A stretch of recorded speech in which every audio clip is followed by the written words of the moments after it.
Praise the Lord. Hallelujah. પ્રભુ ઈસુ ખ્રિસ્તના પરાક્રમી નામમાં આપ સર્વને પ્રેમી સલામ થાવ.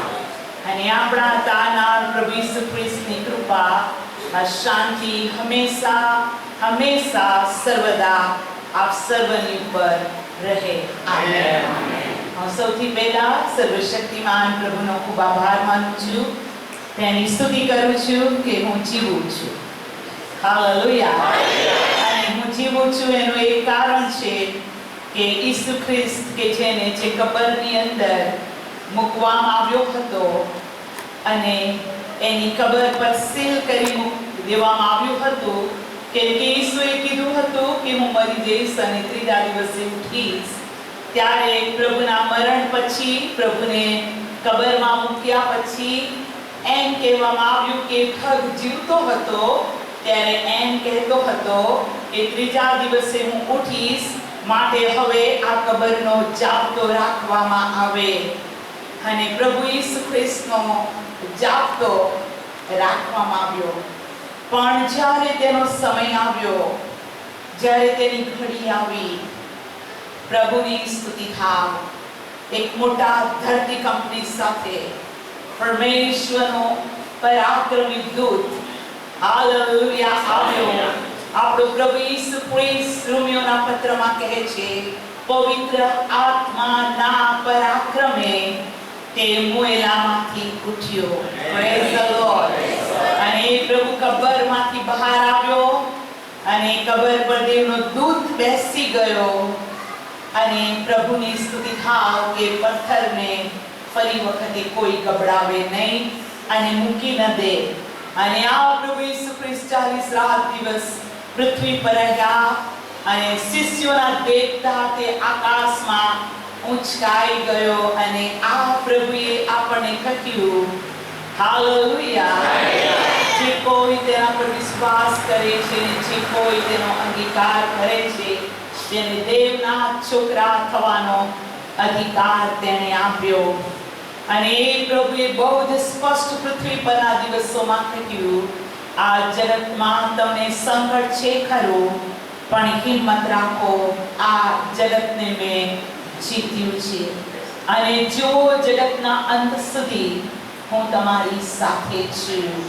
અને મહાન પ્રભુના કારણે આજે સિસ્ટર એસ્ટર આ ચર્ચની અંદર તમારી મધ્યે જીવિત અવસ્થાની અંદર ઉભેલી છે. Praise the lord. અને જેથી આ સ્થાન ગ્રહણ કરતા તથા મારું તાળીઓથી પ્રેમથી સ્વાગત કર્યું તેની માટે આદર માન મહિમા અને યોગ્ય ફક્ત તે એકલો જ છે. જો તે ન હોત તો હું આ જગ્યા પર ન હોત. પણ વર્ષો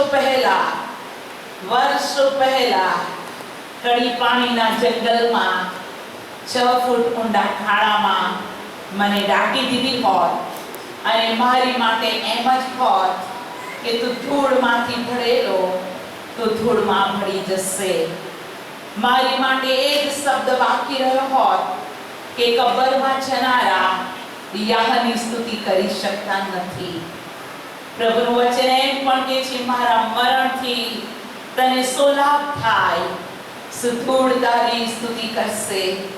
પણ આજે સવારે મારું હૃદય પ્રભુમાં હરખાય છે તથા આનંદ કરે છે કે મહાન પ્રભુની કૃપા, કે જે કૃપાથી આપણે તારણ પામેલા છે. અને કૃપા 1 વર્ષ 2 વર્ષ 100 વર્ષ 1000 વર્ષ માટે નથી, તેની કૃપા અનંતકાળ ટકી રહે છે. હાલેલુયા. કૃપા વિશે ગીત ગાવામાં આવે છે તો પ્રભુની ઉપસ્થિતિ નીચે આવી જાય છે. હાલેલુયા.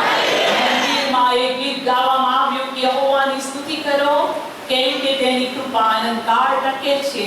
અને આકાશમાંથી દેવનું ગૌરવ મંદિરમાં એવી રીતે ઉતર્યું કે પ્રભુનું વચન કહે છે કે યાજકો પોતાના પગ પર તેની સેવા કરવાની ઊભા રહી શક્યા નહીં. તો આપણે હાથ ઉઠાવીને પ્રભુને ધન્યવાદ આપીએ, પ્રભુની સ્તુતિ કરી હું અને તમે જીવતા છીએ. અને હું અને તમે તેની હજુરમાં છીએ. ખૂબ જ આનંદથી જોરદાર તાળી પ્રભુ.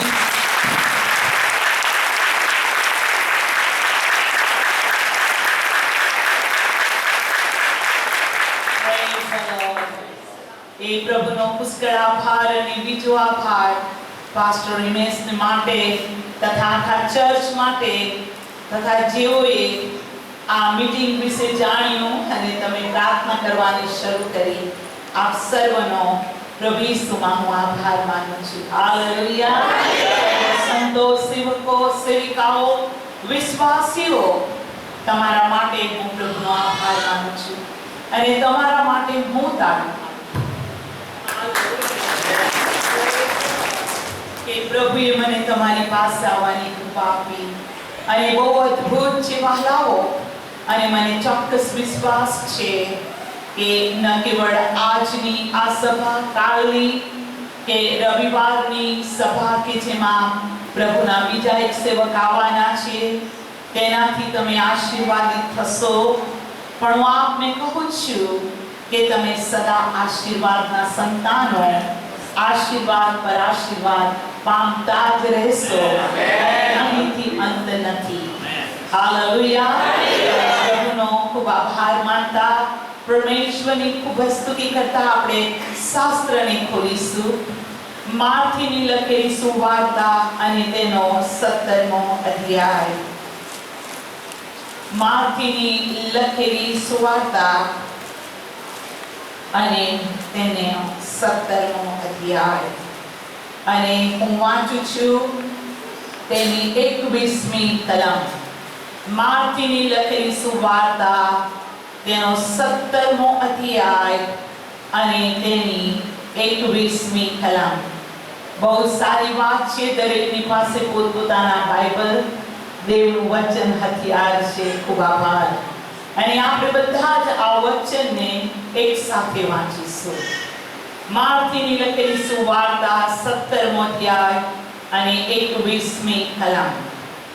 પણ પ્રાર્થના તથા ઉપવાસ વગર એ જાત નીકળતી નથી. આમેન.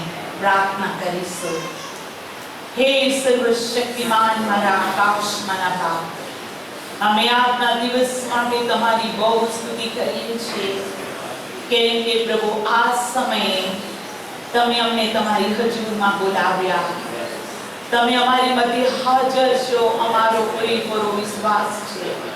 અને આ સમયે પિતા હું તમારી ખૂબ સ્તુતિ કરું છું અને પ્રાર્થના કરું છું અને આભાર માનું છું જે વચન આજ અમારી મધ્યે તમે મોકલી આપ્યું છે એ વચનને પવિત્ર આત્મા દ્વારા અમારામાંના દરેકને શીખવાડવામાં આવે, સમજાવવામાં આવે અને અમે વચનને પાડીએ.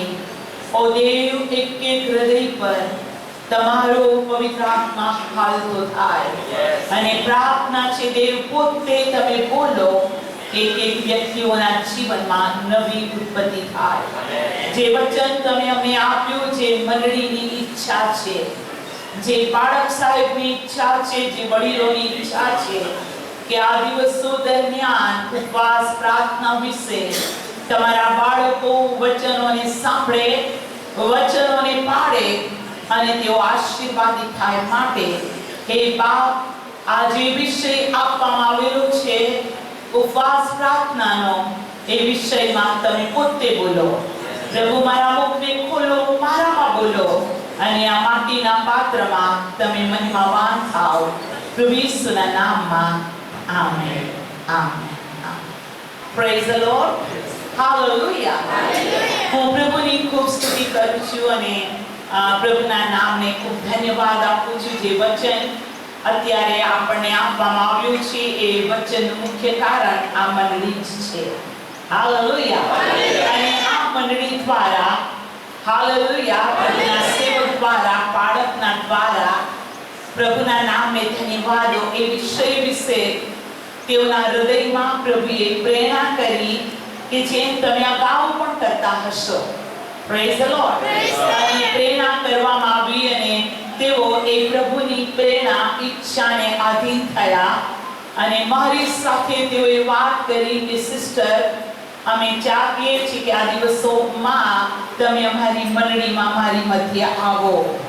અને પ્રભુના નામને ધન્યવાદ. પ્રભુની સ્તુતિ થાઓ કે આ દિવસોની અંદર જેને પ્રભુએ સેવા સોંપી છે તેને પ્રભુ પ્રેરણા કરતો હોય છે. હાલેલુયા. એની સાથે વાત કરતા હોય છે કે તેઓ પ્રભુના બાળકોને માટે આગળ શું કરે. અને તેથી હું પણ પ્રભુના સેવક બાળક સાહેબને રિસ્પેક્ટ કરું છું અને માન આપું છું કે તેઓએ પણ પ્રભુનો અવાજ સાંભળીને ભલે વરસાદ અને વાવણીની સિઝન છે પણ છતાં તેઓએ આ સભા રાખી અને મારા પર પણ પ્રભુએ એવી દયા કરી કે હું તમારી મધ્યે હાજર છું. પ્રભુની સ્તુતિ થાઓ. પ્રભુના દરેક સેવકો, સિસ્ટર એસ્તર નહીં પણ દરેક પ્રભુના સેવકો કદી ફ્રી નથી હોતા, કદી નથી હોતા. કેમ કે બાઇબલ કહે છે કે મારો બાપ કામ કરે છે, હું પણ કામ કરું છું. યોહાન 9માં બાઇબલ બહુ જ સ્પષ્ટ કહે છે જ્યાં સુધી દહાડો છે ત્યાં સુધી કામ કરવામાં આવે અને રાત આવે છે પછી કોઈનાથી કામ થતું નથી. એટલે જે પવિત્ર આત્માથી દોરાતા સેવકો છે તેઓ કદી, ગુજરાતીમાં એક શબ્દ છે નવરા નથી અને જો પ્રભુના બાળકો ફ્રી હોય તો મિસ્ટર શેતાન ઉભો છે કે ફ્રી છે તો હવે મારી અદાવત, મારી કુયુક્તિ અજમાવા દો. અને એ બહુ સારું છે કે પ્રભુના બાળકો ઓલવેઝ પ્રભુના કામની અંદર મંડિયા રહે. બાઇબલ કહે છે કે તમે પ્રભુની સેવામાં મંડિયા રહો. જે તેડું તમને મળ્યું છે એ તેડાને લક્ષ્યમાં રાખી તમે તેમાં આગળ વધો. કેમ કે આપણો પ્રભુ જેની આપણે આરાધના કરવા માટે આવ્યા, જેની સ્તુતિ કરવા માટે આવ્યા, તે પ્રભુ આજે પણ કામ કરે છે. હાથ ઊંચો કરીને કહો, મારો પ્રભુ આજે પણ મારા પોતાના જીવન માટે કામ કરે છે. તે વિશ્રામ લેતો નથી. પ્રભુના બાળકો એક વ્યક્તિ, વ્યક્તિગત જીવન, ચાહે પુરુષ કે સ્ત્રી, બાળક કે જુવાન કે વૃદ્ધ, એક વ્યક્તિ માટે પ્રભુ બહુ જ કન્સલ્ટ કરે છે. એક વ્યક્તિને પ્રભુ બહુ ચાહે છે કે વ્યક્તિ પર તેને રસ છે, તેને ઇન્ટરેસ્ટ છે. તેની નજરમાં એક પણ વ્યક્તિ નજર અંદાજ નથી. Praise the Lord. હાલેલુયા. તમારા ને મારા જીવન વિશે હું કહું તો મારા માથાના વાળ તેને ગણેલા છે. Praise the Lord. હાલેલુયા. તમારા માથાના વાળ પણ ગણેલા છે. તમારી કિંમત ઘણી છે. બાઇબલ કહે છે હાલેલુયા કે શું ચકલી 2 પૈસે વેચાતી નથી? તો પણ એ ચકલી આકાશમાંના બાપની ઈચ્છા વગર જમીન પર પડતી નથી. એટલે ચકલી પણ એને મળતી નથી. તો પ્રભુ કહે છે ઘણી ચકલીઓ કરતા તમે મૂલ્યવાન છો. Praise the lord. જે ચકલીને પ્રભુ દરરોજ દાણા આપે છે, ચકલીને થોડું પાણી પીવું હોય એ પણ પીવડાવે છે, પ્રભુ એની બધી સગવડ કરે છે. તો આપણે તો પ્રભુના બાળકો છે અને આપણો પ્રભુ આપણને માથેની લખેલી સુવાર્તામાં એમ કહે છે, અમે શું ખાઈશું પીશું તેની તમે ચિંતા કરશો નહીં. હાલેલુયા. આકાશના પક્ષીઓને જુઓ, તેઓ વાવતા નથી, કાપતા નથી, લણતા નથી, તો પણ આકાશમાંનો બાપ તેઓને પૂરું પાડે છે. પ્રભુ પોતાના લોકને, પોતાના બાળકોને બહુ જ સ્પષ્ટ એમ કહે છે કે આ બધી ચિંતા છોડીને એક જ કામ કરો, પ્રથમ તેનું રાજ્ય અને ન્યાયપણું શોધો, એટલે સર્વમાના તમને આપવામાં આવશે. હાલેલુયા. Praise the lord. મારું અને તમારું એક કામ છે દેવનું રાજ્ય શોધવું. અને પ્રભુ ઈસુ એસ્તરની બહુ ચિંતા કરે છે. મારી નાની બહેન છે, સૌથી નાની બહેન. અમે 5 બહેનો છે. એમાં 5 નંબરની બહેન સિસ્ટર માફી રેબેકા, તેનો આ સૌ નાનો દીકરો છે અને 2 દીકરા છે. એમાં જેમ સૌથી નાનો છે તે એની ચિંતા કરે છે. અમે અમારા મા બાપના નવ સંતાન છે, નવની ચિંતા કરે છે અને તમારી ચિંતા કરે છે. એક વચન હું કાઢવા માંગુ છું. જો આ જગ્યા પર આપણે એકઠા મળ્યા છે તો આપણો ગોલ, આપણો હેતુ, આપણો મકસદ દેવના રાજ્યનો જ હોય તો એ સૌથી શ્રેષ્ઠ છે. હાલેલુયા. યશાયા પ્રવક્તાનું પુસ્તક તેનો 62મો અધ્યાય. યશાયા પ્રવક્તાનું પુસ્તક તેનો 62મો અધ્યાય. અને હું વાંચું છું તેની પહેલી કલમથી. યશાયા 62 પહેલી કલમથી. જ્યાં સુધી સિયોનનું ન્યાયપણું પ્રભાતના તેજની પેઠે પ્રદીપ નહીં થાય અને યરુશલેમનું તારણ સળગતી મશાલની પેઠે પ્રદીપ નહીં થાય, ત્યાં સુધી હું છાનો રહીશ નહીં અને હું વિશ્રામ લઈશ નહીં. પ્રભુ કોને કહે છે? મને અને તમને કહે છે. હાલેલુયા. હજારો વર્ષ પહેલા, આપણા જન્મ પહેલા આ વચન આપણા માટે લખેલું છે. કેમ? કે એફેસીયોનો પત્ર 2 અધ્યાય 4 કલમ કહે છે, જગતના મંડાળને અગાઉ તેણે આપણને ખ્રિસ્ત ઈસુમાં પસંદ કર્યા હતા. Praise the lord. યોહાન 15 અને 16 કહે છે, તમે મને પસંદ કર્યું નથી પણ મેં તમને પસંદ કર્યા છે. હાલેલુયા. આપણી આ જગ્યા પર બેસવું, તારણ પામવું, ધાર પામવું કે મારા શબ્દ પછી, અવાજ પછી પ્રભુની આગળ તમે એક જ અવાજે હાલેલુયા બોલો છો, તેનું એક મોટું કારણ છે. હાલેલુયા. જગતના મંડાળને ગાવ પ્રભુએ એને માટે જ આપણને પસંદ કર્યા. હાલેલુયા. હવે જો તેને આપણને પસંદ કર્યા અને સમયની સંપૂર્ણતાએ પ્રભુએ કોઈ પણ વ્યક્તિ દ્વારા વચન મોકલી આપ્યું. બાઇબલ કે છે તેણે પોતાનું વચન મોકલીને તેઓને સમાન કર્યા. Praise the Lord.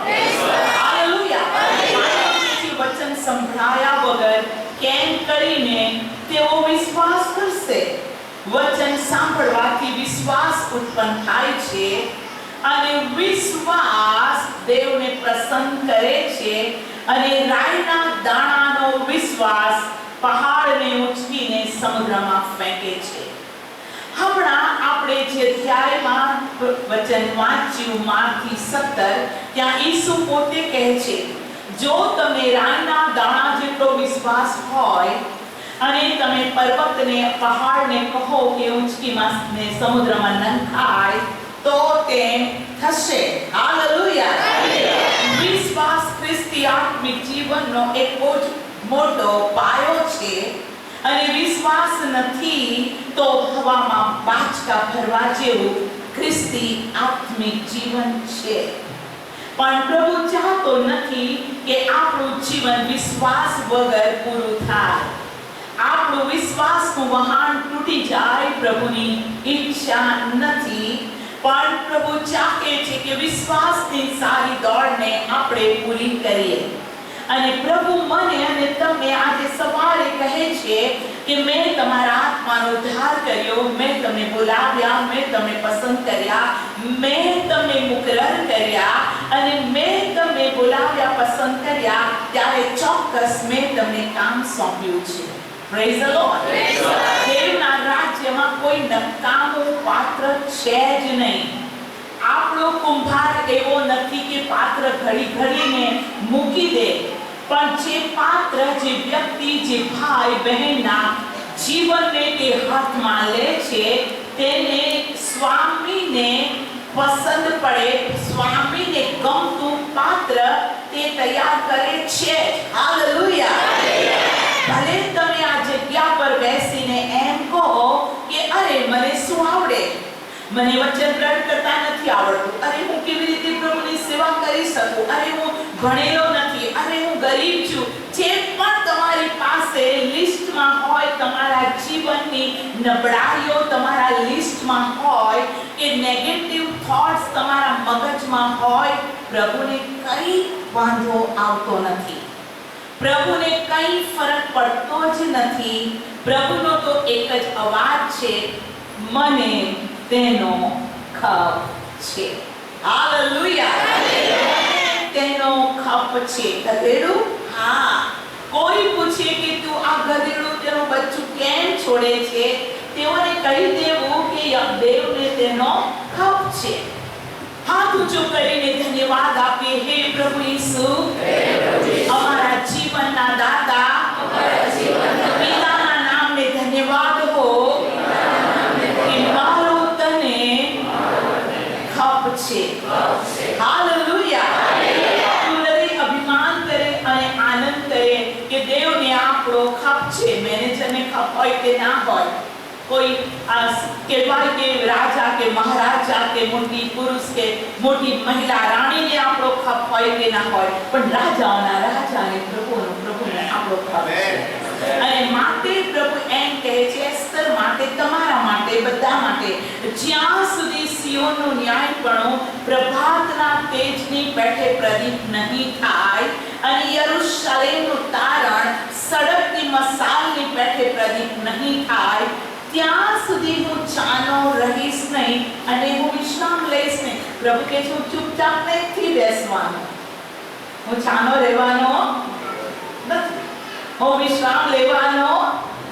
Hallelujah. Praise the Lord. દેવ કે હું વિશ્રામ નથી લેવાનો. હાલેલુયા. ઓ મારી દીકરી એસ્તર, તારા માટે હું વિશ્રામ નહીં લઉં. ક્યાં સુધી નહીં વિશ્રામ લઉં? જ્યાં સુધી આ સિયોનનો ન્યાય પણ પ્રભાતના તેજના જેવું પ્રદીપ નહીં થાય. જ્યાં સુધી કે તું મારું યરૂશલેમ છે અને મેં તારામાં તારણ મૂક્યું છે, આ તારણ સળગતી મશાલના જેવું પ્રદીપ નહીં થાય, હું ચૂપ નહીં રહું. હું આજ આપને કહું છું, દેવે તમારા દીવાને સળગાવ્યા છે. પ્રભુએ તમારી આત્મિક જીવનની શરૂઆત કરી દીધી છે. હાલેલુયા. પ્રભુ વિશ્રામ નથી લેતો. એ ટગર તમને જોવે છે અને તમારી પ્રાર્થના માટે તેના કાન ખુલ્લા છે. હાલેલુયા. Praise the lord. જ્યારે આપણે ઉપવાસ પ્રાર્થના વિશે શીખવાને આવ્યા છે, તો આપણા જીવનની અંદર એક બાબત બહુ જ જરૂરી છે કે પ્રભુના બાળકો એનું રહસ્યને આપણે સમજીએ. હાલેલુયા. Praise the Lord. એ રહસ્યને સમજીએ છીએ તો પૃથ્વી પરનો આપણું આત્મિક જીવનથી દેવ કહેશે કે હું તેનાથી પ્રસન્ન છું. હાલેલુયા. દાનિયેલ એ બાબતને સમજી ગયો અને દાનિયેલ દિવસમાં 3 વાર પ્રાર્થના કરતો અને જરૂર પડે ત્યારે ઉપવાસ પણ કરતો. ત્યારે દેવે દાનિયેલને કહ્યું, તું અતિ પ્રિય માણસ છે. હાલેલુયા. ચર્ચની અથવા બીજા કોઈ પણ જગ્યાએથી પ્રભુના બાળકો આવ્યા છે, પ્રભુ મારા માટે, તમારા માટે એ જ શબ્દ બોલવા માંગે છે કે તું અતિ પ્રિય છે. હાલેલુયા. હાલેલુયા. પ્રભુની એ જ મરજી છે કે એનું આગમન બહુ જ નજદીક છે. ત્યારે આ છેલ્લા સમયની અંદર આપણા દીવાઓ સળગતા રહે, આપણી કમર બાંધેલી રહે અને આપણે પરફેક્ટ પ્રભુનું વચન કે છે નિર્દોષ, નિષ્કલંક, દાગ, કરચલી વગરની મંડળીના રૂપમાં આપણે તૈયાર થઈએ. હાલેલુયા. અને એ તૈયારી કરવા માટે તમે એમ ન સમજો કે પ્રભુ ઈસુએ બધા સ્તંભ પર પોતાનો પ્રાણ આપી દીધો એટલે હવે પ્રભુ સિંહાસન પર નવરો બેઠો છે, એવું ના સમજો. હાલેલુયા. અને તમારા પ્રાણ, આત્મા તથા શરીરના આશીર્વાદોને માટે પ્રભુએ તો બહુ ભયંકર સંકટને સહન કર્યું. તેના જન્મથી માંડીને પ્રભુ ઈસુ ખ્રિસ્તે પોતાનો પ્રાણ આપ્યો, મરણ પામ્યો, તો પણ શૈતાને પ્રભુનો પીછો છોડ્યો નથી. તે જન્મ્યો ત્યારે પણ કહેવામાં આવ્યું, કેમ કે સાંભળવામાં આવ્યું કે યહૂદીઓનો રાજા જન્મ્યો છે અને રાજાને એમ થયું કે શોધી કાઢો એ ક્યાં છે, અને માંગીઓને કીધું તમને એ મળે તો મને કહેજો, હું આવીને ભજન કરીશ. કરીશ. હું આજ આપને કહું છું, દરેક ભજન સાચા નથી અને દુઃખ લાગે છે. દરેક ઉપવાસ સાચો નથી. આ દિવસોની અંદર આપણે એવા ઉપવાસને પણ જોવાના છે જે ઉપવાસ પ્રભુને બિલકુલ ગમતા નથી, જે ઉપવાસથી પ્રભુ પ્રસન્ન નથી. એવા પણ ઉપવાસને આપણે જોવાના છે અને એવા ઉપવાસને પણ આપણે જોવાના છે કે જે ઉપવાસથી પ્રભુએ પ્રસન્ન થઈને મહા અદ્ભુત કામો કર્યા. તેણે પોતાના લોકોને છોડાવ્યા. પ્રભુના બાળકો, હું આજ આપને કહેવા માંગુ છું કે તમારું અને મારું આત્મિક જીવન એ હિપોક્રેસી, જેને આપણે કે દંભી ખ્રિસ્તી જીવન પ્રભુ ચાહતો નથી. દંભી ખ્રિસ્તી જીવન, હાલેલુયા, એ આપણું જીવન દંભી ખ્રિસ્તી જીવન ચાહતો નથી. હાલેલુયા. પણ તે આપણને દેવ અને માણસોની દ્રષ્ટિની અંદર યોગ્ય ખ્રિસ્તી જીવન પ્રભુ જોવા માંગે છે. હાલેલુયા. મારું અને તમારું જીવન બહારથી જોડેલી કબર જોવા માંગતો જ નથી. મારું અને તમારું જીવન બહારથી સાફ કરેલા થાળી વાટકાને તે જોવા માંગતો જ નથી. પણ મારું અને તમારું જીવન વાસ્તવિક, જેને કહી શકાય આત્મિક જીવન. હાલેલુયા. પ્રભુ ચાહતો નથી કે આપણા જીવનની અંદર દેહ રાજ કરે, પણ આપણા જીવનની અંદર આત્મા રાજ કરે. પ્રભુનું વચન કહે છે કે ખરા ભજનારાઓ પિતાનું ભજન આત્માથી અને સત્યતાથી કરશે. માટે આપણું ગીત ગાવું આત્મા અને સત્યતા, આપણી પ્રાર્થના આત્મા અને સત્યતા, અને આપણું હાલેલુયા જીવન આત્મા અને સત્યતાથી દોરાય. ઈવન આપણો ઉપવાસ આત્મા અને સત્યતાથી દોરાય.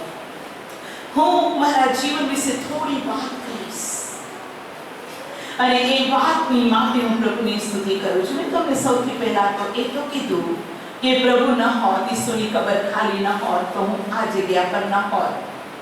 કેમ કે મારા જીવનની અંદર જે સંકટો અને પરીક્ષણો અને બીમારી અને તકલીફ આવી એ બહુ ભયંકર હતો. હું આપને કહેવા માંગુ છું, વિશ્વાસમાં આવ્યા પછી, વિશ્વાસમાં આવ્યા પહેલા સંકટ હતું. વિશ્વાસમાં આવ્યા પહેલા હું પ્રીમેચ્યોર દીકરી, અધૂરા માસની છોકરી જન્મી હોવાના કારણે બાળપણથી મારા શરીરમાં રોગ રાજ કરતા હતા. હું ભણવામાં શારીરિક રીતે, માનસિક રીતે નબળી 100% હતી. પણ જે સમયે મેં મારું જીવન પ્રભુને સોંપ્યું અને હું તારણ પામી 11 વર્ષની ઉંમરમાં, અને પહેલી વાર મારો હાથ ઊંચો કરીને મેં એમ પ્રાર્થના કરી કે ઓ પ્રભુ ઈસુ ખ્રિસ્ત, મારે નરકમાં નથી જવું, મારે સ્વર્ગમાં આવવું છે. મારા પાપ માફ કર, મારો નવો જન્મ કર. કેમ કે બાઇબલ હું એટલું નથી જાણતી, પણ જે વચન મારી પાસે આવ્યું તે વચને મને ગભરાવી. યોહાન 3:3, જો માણસ નવો જન્મ પામ્યો ન હોય તો તે દેવનું રાજ્ય જોઈ શકતું નથી. અને યોહાન 3:5 બાઇબલ કહે છે, જો કોઈ માણસ પાણી અને આત્માથી જન્મ્યો ન હોય દેવના રાજ્યની અંદર જઈ શકતું નથી. નરક શું છે અને સ્વર્ગ શું છે, પવિત્ર શાસ્ત્ર બાઇબલથી હું સમજી શકી કે નરક એવી જગ્યા છે જે શૈતાનને તેના દૂતો માટે બનાવ્યા છે. ત્યાંનો અગ્નિ કદી ખોલવાતો નથી, ત્યાં એક ટીપું પાણી પણ નથી, ત્યાં રડવું અને દાંત પીસવું છે, અને ત્યાં કીડાઓ છે, ત્યાં બદબુ, ગંદી સ્મેલ છે. એ ટોર્મેન્ટિંગ, બહુ ભયંકર વેદનાની જગ્યા છે, અને ત્યાંથી કોઈ માણસનો આત્મા કદી બહાર જતો નથી. એક વખત ગયા પછી કદી બહાર નહીં આવે.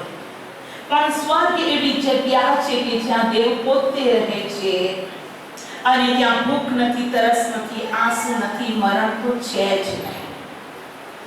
પ્રભુની સ્તુતિ થાવ. મેં એ પ્રાર્થના કરી અને મારા જીવનને પ્રભુએ કૃપા આપી. બધા જ મંદવાડથી સાજી થઈ ગઈ. ધીમે ધીમે હું પ્રભુના વચનને સાંભળતી ગઈ, અને મારા જીવનની અંદર એ 11 વર્ષની ઉંમરમાં જ હું પવિત્ર આત્મા પામી. હાલેલુયા. દાનિયેલને સ્વર્ગીય ભાષા અન્ય ભાષાનું વરદાન આપ્યું અને નિત્ય દેવનો આત્મા દોડતો થોડો સમય સુધી પ્રભુના સેવક અમારી મધ્ય રહ્યા અને ત્યાર પછી પ્રભુના સેવકો એક જગ્યા છોડીને બીજી જગ્યાએ જાય છે. પણ હું આજ આપને એમ કહેવા માંગુ છું, યોહાનની લખેલી સુવાર્તા અને તેનો 14મો અધ્યાય. યોહાનની લખેલી સુવાર્તા અને તેનો 14મો અધ્યાય. અને હું વાંચું છું પ્રભુના નામને ધન્યવાદ આપતા 16મી કલમથી. યોહાનની લખેલી સુવાર્તા 14મો અધ્યાય 16મી કલમથી. અને હું બાપને વિનંતી કરીશ, મેં જે તમને બીજો સંબોધક તમારી પાસે સદા રહેવાને માટે આપશે. બોલો, બીજો સંબોધક તમારી પાસે સદા રહેવાને માટે આપશે. એટલે સત્યનો આત્મા જેને જગત પામી નથી શકતું તે, કેમ કે તેને તે જોયું નથી અને તેને ઓળખતું પણ નથી, પણ તમે તેને ઓળખો છો અને તે તમારી સાથે રહે છે, તમારામાં વાસો કરશે. હું તમને અનાથ નહીં મૂકીશ, હું તમારી પાસે આવીશ. હાલેલુયા. હું તમને અનાથ મૂકીશ નહીં. હું પર્સનલ મારા લાઈફ વિશે કહી શકું છું.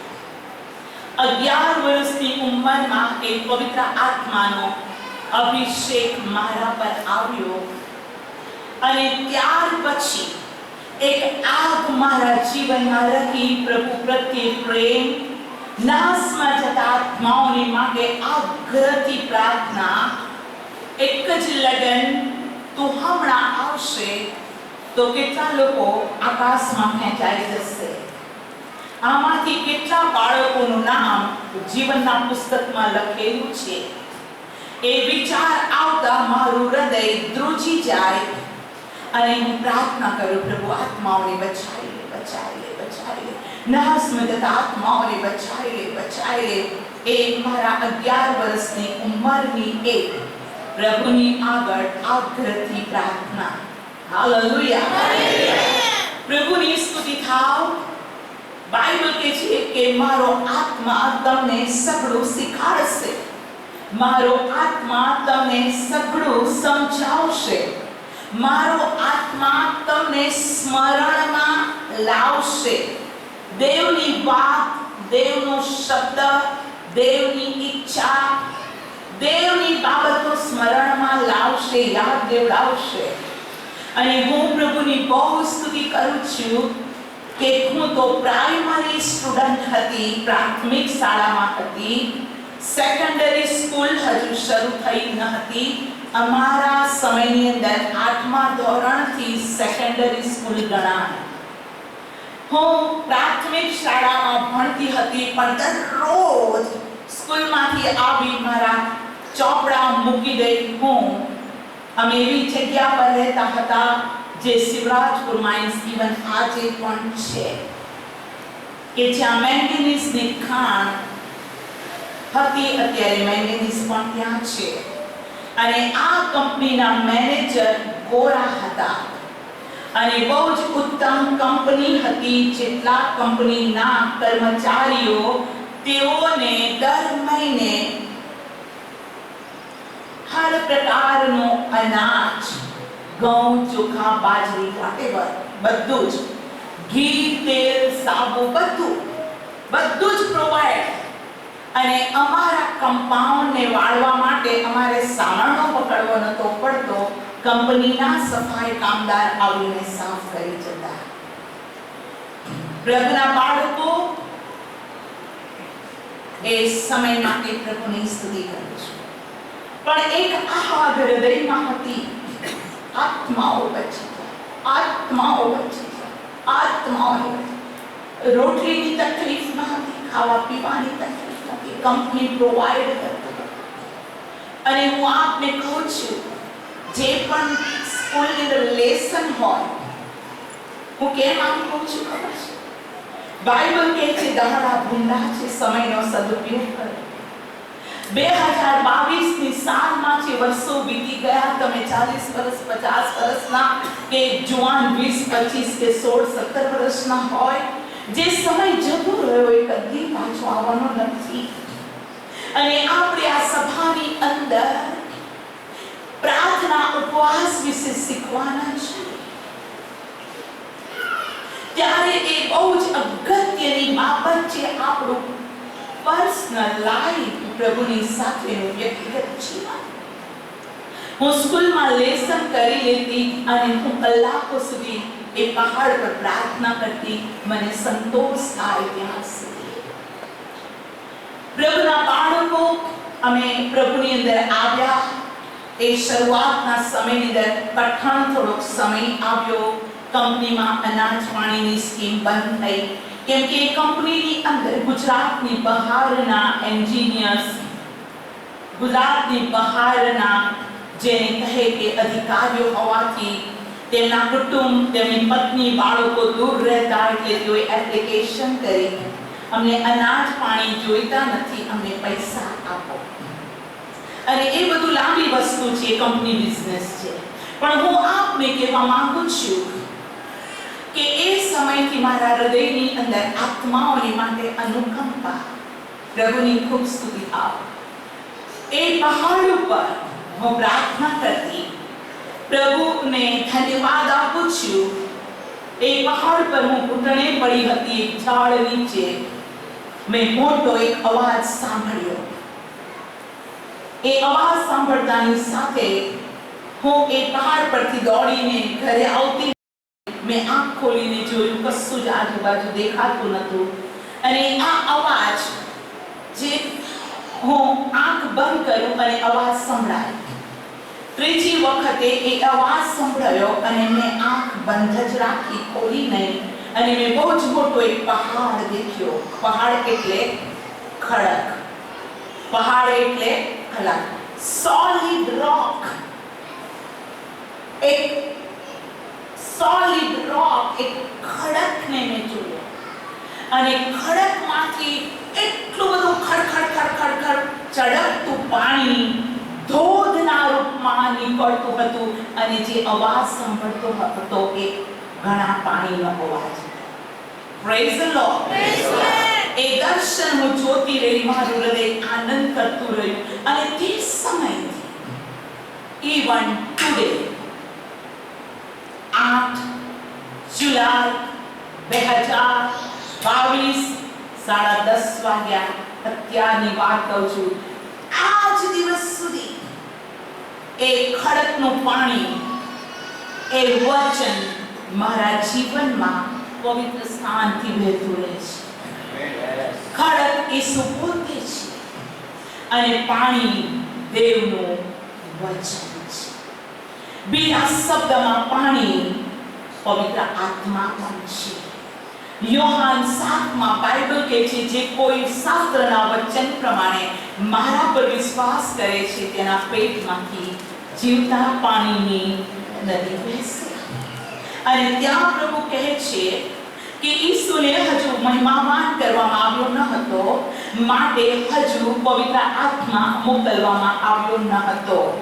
પવિત્ર આત્માથી વહેતું પાણી, હાલેલુયા. શાસ્ત્રમાં કહે છે એક એવી નદી છે જેના વહેણા પવિત્ર સ્થાનમાંથી વહે છે. હાલેલુયા. વાંચવું છે, કયા વાંચીએ. ગીત શાસ્ત્રનું પુસ્તક. હાલેલુયા. Praise the lord. પ્રભુના નામને ધન્યવાદ. ગીત શાસ્ત્રનું પુસ્તક અને તેનો હાલેલુયા 46મો અધ્યાય. અને હું તેની 4થી કલમ વાંચું છું. ગીત શાસ્ત્ર 46 અને 4. જેના વહેડા દેવના નગરને એટલે પરાત્પરના મંડપના પવિત્ર સ્થાનને આનંદમય કરે છે, એવી એક નદી છે. તેમાં દેવ છે, તેને હલાવી શકે નહીં. ઓફાતા દેવ તેને મદદ કરશે.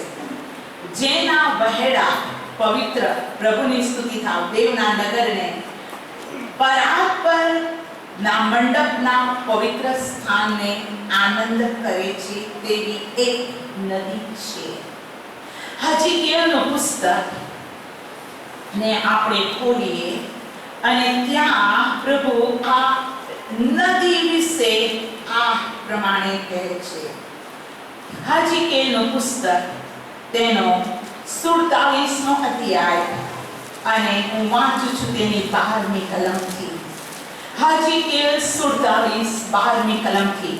નદીની પાસે તેના બંને કાંઠે ખાવા લાયક ફળ આપનાર સર્વવૃક્ષ થશે. તેના પાન કરમાશે નહીં ને તેને ફળ આવતા બંધ પડશે નહીં. તેને દર માસે નવા ફળ આવશે, કેમ કે મારી પાછળ બોલો, કેમ કે તેના પાણી પવિત્ર સ્થાનમાંથી નીકળે છે. તેના પાણી પવિત્ર સ્થાનમાંથી નીકળે છે. એ કુવાનું પાણી, બોરનું પાણી કે બંધનું પાણી, નહેરનું પાણી નહીં, એક પાણી છે પવિત્ર સ્થાનમાંથી નીકળે છે. હાલેલુયા. અને પવિત્ર સ્થાનમાંથી નીકળતું પાણીના ઘણી બાબત છે. હું એને કહેવા જાઉં તો ઉપવાસ પ્રાર્થનાનો વિષય બાજુ રહી જાય. પણ હું આપને એક બાબત કહેવા માંગુ છું કે પ્રભુના બાળકો એ ખડકમાંથી નીકળતા ખડખડતા પાણી પછી જ્યારે પણ હું બાઇબલ વાંચું, જે સમયમાં પ્રભુ મને પર્સનલ બોધ આપતો, પર્સનલ બોધ. હું બહુ જ નાની હતી ત્યારે હું પ્રચારક તરીકે બહાર ન હતી, ત્યારે હું સંદેશ આપતી ન હતી. જસ્ટ મારો જેટલો સમય મને મળે એ સમય હું બાઇબલ વાંચતી અને પ્રાર્થના કરતી. મારા મમ્મી બહુ શિસ્ત ડિસિપ્લિન વાળા હતા, માટે દરેક બહેનોને કામ સોંપેલું હોય. કોણે કચરા પોતું કરવું, કોણે વાસણ ઘસવા, કોણે પેલું કરવું, અને એ કરવાનું, પરીક્ષા તો પણ કરવાનું. અને એ રીતે મારા માની ટ્રેનિંગ અમારા જીવનમાં હતી. એટલે બધું જ બેલેન્સ લાઈફ, કામ, આત્મિક જીવન, બેલેન્સ. હાલેલુયા. અને એ બેલેન્સ લાઈફ અમે બાળપણથી શીખ્યા. પ્રભુની ખૂબ સ્તુતિ થાવ. મા બાપ આપણા શિક્ષક છે અને પવિત્ર આત્મા મોટું શિક્ષક છે. હાલેલુયા. અને તેની શિક્ષા જેવી શિક્ષા ઓક્સફર્ડ યુનિવર્સિટીની પણ નથી. હાલેલુયા. પ્રભુની હું બહુ સ્તુતિ કરું છું. ત્યારથી પ્રભુ મને વચન આપતા ગયા. હું એ વચન વાંચું અને મારો હાથ ફરે, મારી આંખ જે કલમ પર આવે એ રેફરન્સ હોય. એ વચન પ્રભુ મને આપતો રહ્યો અને મેં સૌથી પહેલા સેવા મારા નાના ભાઈ બહેનોમાં કરવાની શરૂ કરી. કે હું સ્ટુડન્ટ હતી, મારા ભાઈ બહેનોની સાથે હું પ્રાર્થના કરતી અને વચન આપતી. Praise the Lord. હાલેલુયા. પ્રભુના બાળકો ક્યારેક સાક્ષી આપીશ હર ટાઈમ માટે, પણ પ્રભુની હું બહુ સ્તુતિ કરું છું કે જ્યારે હું ઓલરેડી મારો અભ્યાસ પૂરો થયો અને હું ગવર્મેન્ટ નોકરી મારી લાગી અને હું નોકરી કરતી થઈ ગઈ. Praise the lord. અને નોકરીમાં પણ મારું જીવન હંમેશા સતત દેવની સાથે વાત કરતું રહેતું. હાલેલુયા. અને પ્રભુની અદ્ભુત કૃપાથી હું મેડિકલ લાઈનની અંદર એવી કોઈ લાઈન નહીં હોય કે જ્યાં મેં કામ કર્યું ન હોય. એ આઈસીયુ હોય કે ઓપરેશન થિયેટર હોય કે પીડિયાટ્રિક નાના બચ્ચાઓનું હોય કે ડિલિવરી વિભાગ હોય કે મેડિકલ હોય કે સર્જિકલ હોય કે ENT. God, thank God for that. પણ હર સમય મારો આત્મા ઇવન નોકરીમાં પણ મધ્યસ્થી કરતો જ હોય. હવે ઉપવાસ પ્રાર્થનાનો સમય છે, માટે હું ઉપવાસ પ્રાર્થનાની એક સાક્ષી તમને આપીશ. મેં તમને કહ્યું કે મારા હૃદયની અંદર એક જ ભૂખ છે કે આત્મા બચી જાય. હાલેલુયા. એનું ટોટલ તારણ થાય. બાકી સારી કાર.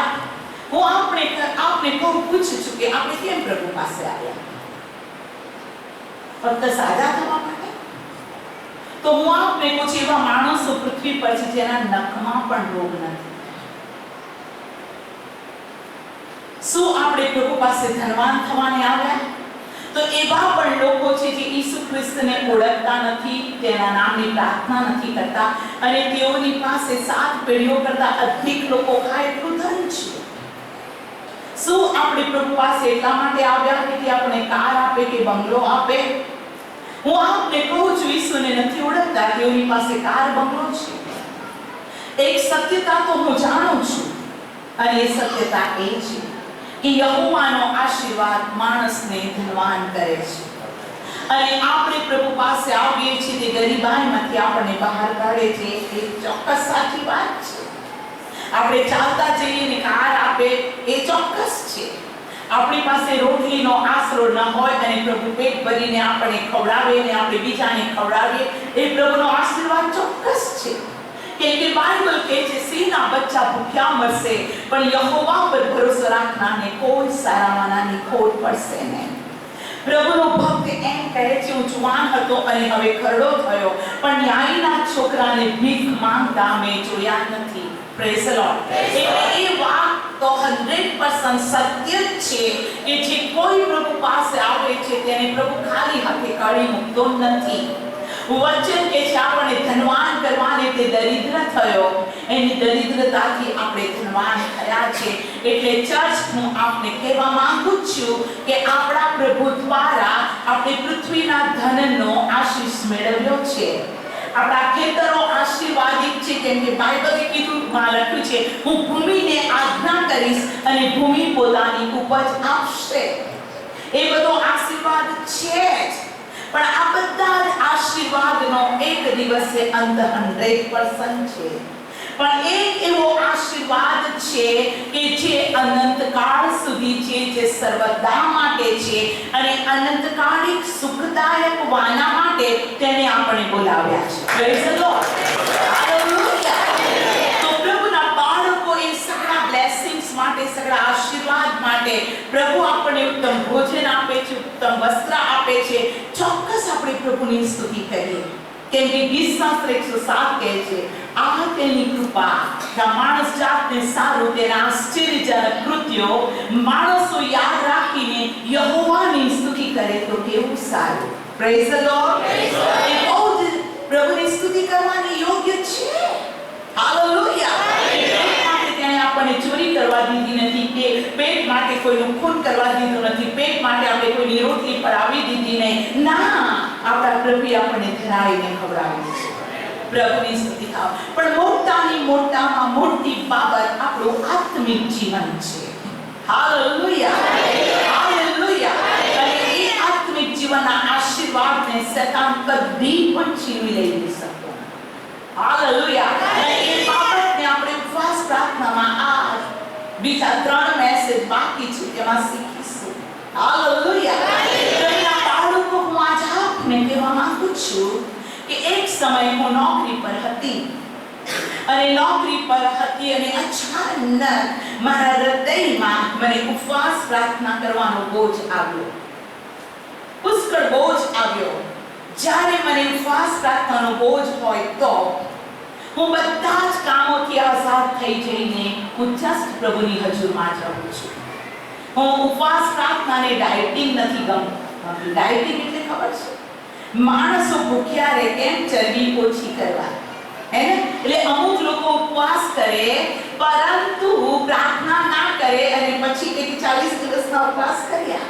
હા, તમે કર્યા, બરાબર કર્યા તમે ઉપવાસ, પણ તમારી ચરબી, તમારું શરીર ઓછું કરવા ઉપવાસ કર્યા. એ 40 દિવસમાં તમે 40 કલાકે પ્રાર્થના કરીને, એ 40 દિવસમાં તમે અંદરના આત્માનું શુદ્ધિકરણ પણ કર્યું નહીં. તો એ ઉપવાસ ડાયટિંગ છે. એ ઉપવાસ પ્રભુને પસંદ કરનારો નથી.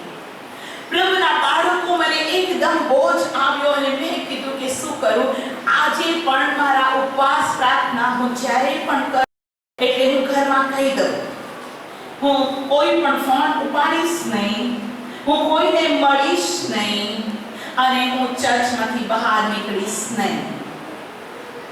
પણ મારી ઈચ્છા હશે ત્યારે હું આવીશ અને કોઈ પણ બીજી વ્યક્તિ આવે તો તમે તેને મળો. પ્રાર્થના કરવાનું છે, તમે એની માટે પ્રાર્થના કરો. પ્રાર્થના કર્યા વગર તેને ઘરમાંથી બહાર જવા ના દેશો.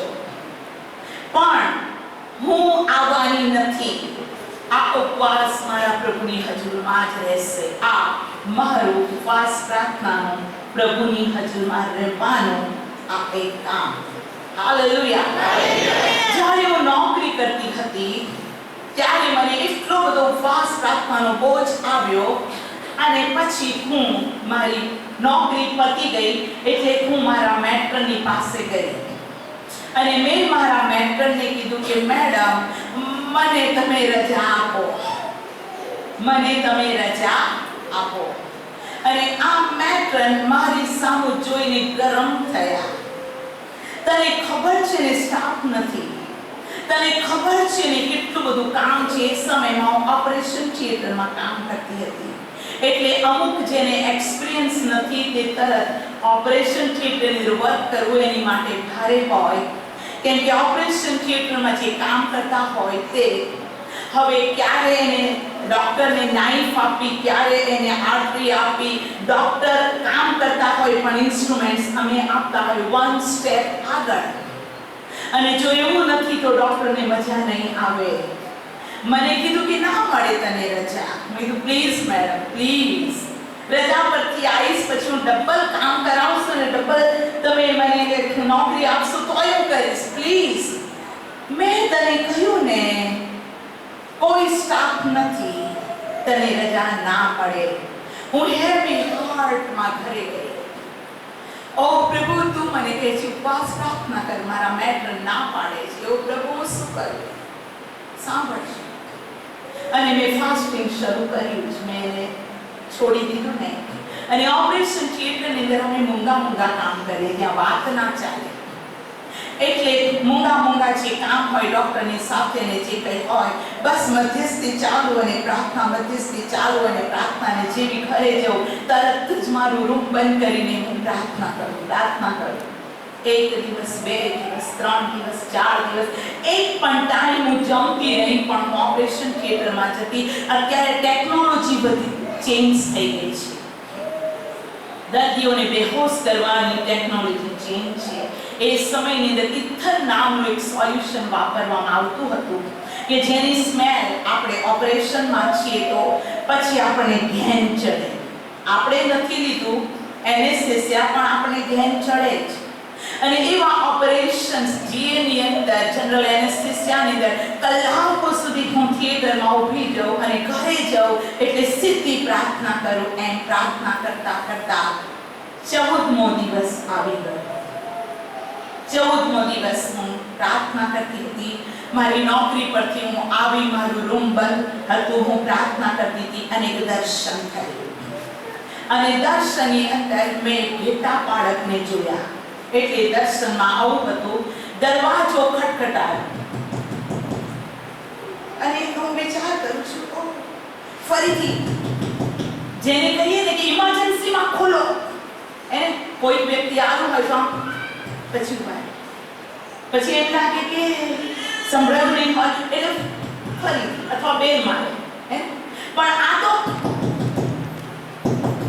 એટલે આ ફટફટ દરવાજો હું એ સાંભળતી રહી. એ દર્શનમાં હું ઊભી થઈ અને મેં દરવાજો ખોલ્યો તો એ ઘેટા બાળક. હું ઘેટા બાળકને જોઉં છું, ઊંચું, હાઈટેડ, અને જોતાની સાથે એટલા બધા ઘેટા એ રૂમમાં આવી ગયા કે મારા પગને પણ એના ઘેટાનું ઊન સ્પર્શ થવા લાગ્યું. બિલકુલ જગ્યા નહીં. એ ઘેટાઓને મેં જોયા અને આ ઘેટા બાળકે કીધું, મારા ઘેટાને પાળ, મારા ઘેટાને સાચવ, મારી દીકરી મારા ઘેટાને શોધી લાવ. દર્શન જતું રહ્યું. રાત્રે 12 વાગે ઉઠીને મેં મારો ઉપવાસને તોડ્યો અને ત્યાર પછી આ મિનિસ્ટ્રી અજાયબ રીતે ચાલવા લાગી. પ્રભુની સેવાની અંદર અનેક આત્માઓ આવવા લાગ્યા અને પ્રભુનો આત્મા પરાક્રમ સે કામ કરવા લાગ્યો. પ્રભુના બાળકો, ઉપવાસ પ્રાર્થના એ બિબ્લિકલ છે. હાલેલુયા. અને હું આપને કહેવા માંગુ છું કે પાસ્ટર સાહેબે જે ઉપવાસ પ્રાર્થનાનો સમય અથવા ઉપવાસ પ્રાર્થનાનું શિક્ષણ વોટેવર તમારા આત્માને માટે તેઓએ એલાન કર્યું છે, થેન્ક યુ. પણ હું આજે આપને કહું છું, આ દિવસો પતી ગયા પછી પણ તમારો આત્મા પ્રભુનો ઝીણો અવાજને સાંભળે. તમારો આત્મા એક બાબતને સાંભળે અને જ્યારે તમારો આત્મા એ પ્રભુના અવાજને સાંભળે અને તમે તેને અધીન થઈ જાઓ છો, તો હું આજે આપને કહું છું, મોટી સેવા શરૂ થાય છે. તમારા આત્મિક જીવનની અંદર પરમેશ્વર તમને વધારે અને વધારે ઉપયોગમાં લેવા માંગે છે. હાલેલુયા. પ્રભુના બાળકો, હું આજે આપને કહેવા માંગુ છું, ઉપવાસ પ્રાર્થના એ આત્મિક જીવનની માટે બહુ જ જરૂરી બાબત છે. અને આ પ્રભુની સ્તુતિ થાવ.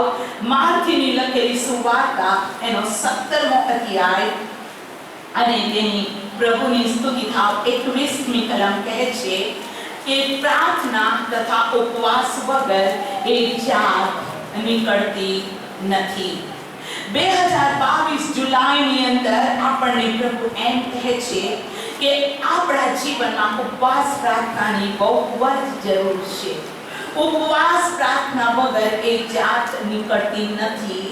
તો કેટલી બધી વખતે એક વિશ્વાસી બાળકને એમ લાગે કે ભૂત કાઢવું હોય ને તો ઉપવાસ કરીને જવાનું. શું કાઢવું હોય તો? હું આજે આપને કહેવા માંગુ છું, બાઇબલ આ પ્રમાણે કહે છે કે હું વાંચું છું 17મા અધ્યાયની 14મી કલમ.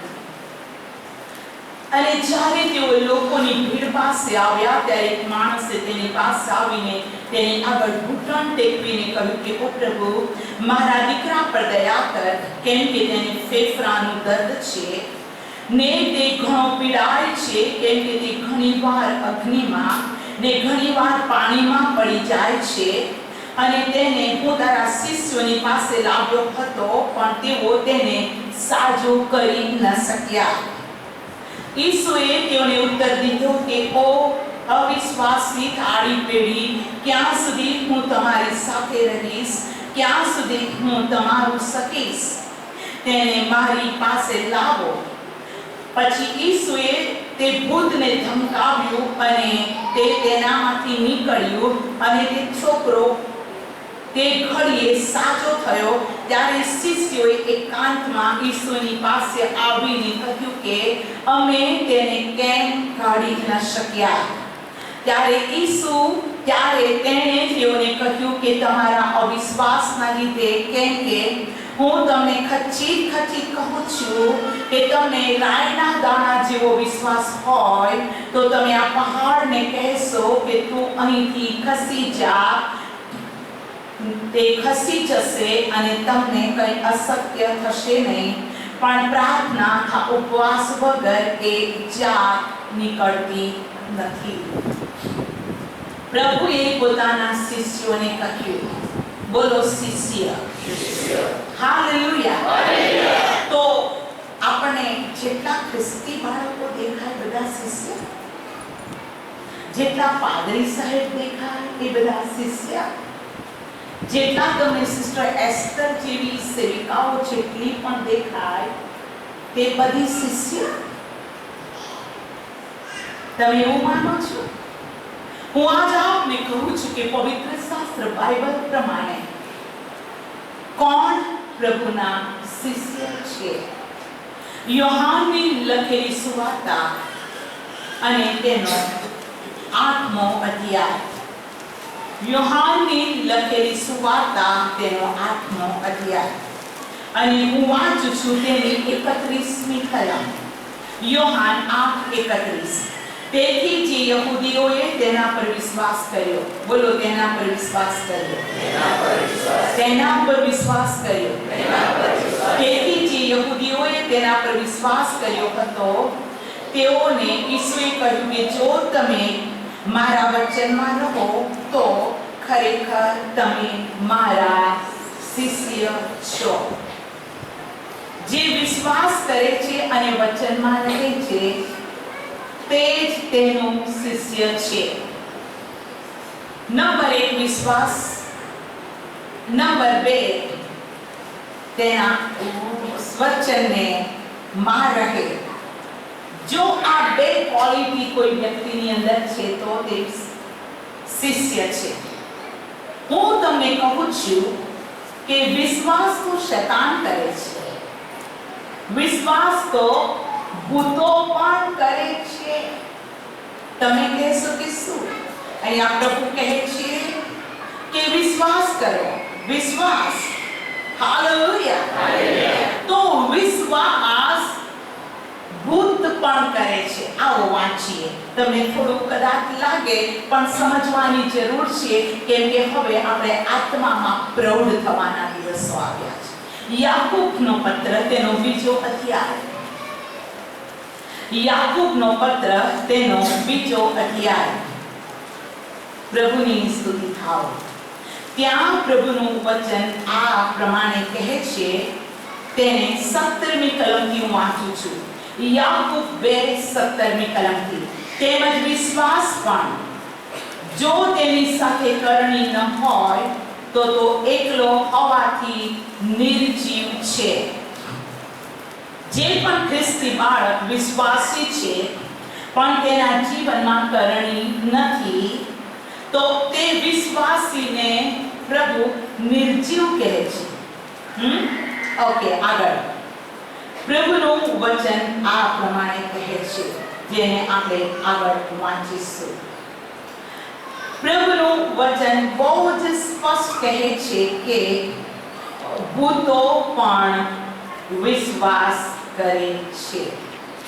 હું વાંચું છું 19મી કલમથી. તું વિશ્વાસ કરે છે કે દેવ એક છે તો તું સારું કરે છે. ભૂતો પણ વિશ્વાસ કરે છે અને કાંપે છે. કોણ વિશ્વાસ કરે છે? ભૂતો શું વિશ્વાસ કરે છે? દેવ એક છે. ફરીથી વાંચો 19મી કલમ. તું વિશ્વાસ કરે છે કે દેવ એક છે તો તું સારું કરે છે. ભૂતો પણ વિશ્વાસ કરે છે અને કાંપે છે.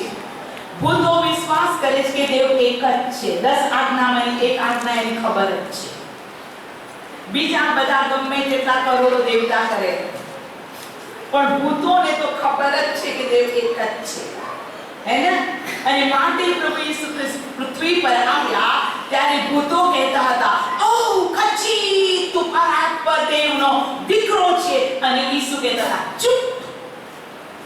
ભૂતો ઓળખી જતા હતા કે ઈસુ ખ્રિસ્ત દેવનો દીકરો છે, પણ માણસો ઈસુને ઓળખતા ન હતા. બાઇબલ કે છે ખરું અજવાળું આ જગતમાં આવ્યું પણ અંધારાએ અજવાળાને ખ્રિસ્તને ઓળખ્યો નહીં. અને ખ્રિસ્તને કોઈ પ્રબોધક કહેવા લાગ્યો, ખ્રિસ્તને કોઈ મુર્દામાંથી ઉઠેલો માન્યો, અને ખ્રિસ્તને કોઈ સુથારનો દીકરો કહેવા લાગ્યો, અને ખ્રિસ્તને કોઈ મરિયમનો દીકરો, યુસુફનો દીકરો કહેવા લાગ્યો. પણ ઈસુ ખ્રિસ્ત એ દેવ છે તે કોણ ઓળખતું હતું? ભૂતો ઓળખતા હતા. Praise the lord. અહીંયા બેઠેલા બાળકોનો વિશ્વાસ ભૂતો સાથે મેચ ના થવો જોઈએ. બ્રધર મજા આવે છે, હસે છે. આપણો વિશ્વાસ ભૂતોની સાથે તેની મેચ થવો ન જોઈએ. ભૂતો વિશ્વાસ કરે છે કે દેવ એક જ છે અને કયો દેવ તેને પણ તે ઓળખે છે. અને માટે પ્રભુનું વચન આ પ્રમાણે 22મી કલમમાં કહે છે. યાકૂબ 2:22. હાલેલુયા. કેમ કે જેમ શરીર આત્મા વગર નિર્જીવ છે તેમજ વિશ્વાસ પણ કરણી વગર નિર્જીવ છે. પ્રભુ એક વિશ્વાસીઓ પાસે કરણી માંગે છે. અને જો કરણી છે અને વિશ્વાસ છે તો આપણે સાચા જીવતા વિશ્વાસી છીએ. નહીં તો શું છે કે શરીર આત્મા વગર મુર્દું છે, એટલે આપણે વિશ્વાસીઓ મુર્દાના જેમ ચાલીએ છીએ. એને હરતું ફરતું મુર્દું, હરતું ફરતું મરેલું આત્મિક જીવન શારીરિક રીતે જીવીએ છીએ, આત્માની અંદર મુર્દા સમાન છે. પ્રભુ આપણા અમારા જીવન વિશે ચાહે છે કે આપણો વિશ્વાસ વધે અને તેણે પોતાના શિષ્યોને કીધું, ઓ અલ્પ વિશ્વાસીઓ, હું ક્યાં સુધી તમારી સાથે રહીને હું સહન કરું? જો તમે વિશ્વાસ કરશો તો રાઈના દાણા જેટલો વિશ્વાસ છે. તમે એ પહાડને કહેશો ઉંચકીને સમુદ્રમાં નંખાય તો તે નંખાશે. પણ તમારા વિશ્વાસની વૃદ્ધિ માટે, આજ્ઞા પાલન માટે, પ્રભુની અંદર આગળ વધવા માટે તમારે ઉપવાસ પ્રાર્થનાની જરૂર છે. હાલેલુયા. હઠીલો આત્મા છે, આ હઠીલો સ્પિરિટ છે. એ હઠીલા સ્પિરિટથી લોકોને સાજાપણું મળે માટે હું તમને કહું છું કે ઉપવાસ પ્રાર્થના વગર આ હઠીલી આત્મા નીકળતી નથી. તો પ્રભુના બાળકો, હું આજે આપને કહેવા માંગુ છું કે હઠીલી આત્માને ધમકાવી પડે છે. અને પિત્તરની સાસુ માંદી હતી ત્યારે ઈસુ ખ્રિસ્તે એમ ના કીધું, એ સાસુ માને સાજા થાવ. એ સાસુ માની પાસે જઈને બાઇબલ કહે છે ઈસુએ તાવને ધમકાવ્યો. બોલો, ધમકાવ્યો. તો બીમારી એ પણ એક હઠીલો આત્મા છે. હાલેલુયા. અને તેની પાસેથી એ બીમારી ચાલી ગઈ, તાવ જતો રહ્યો.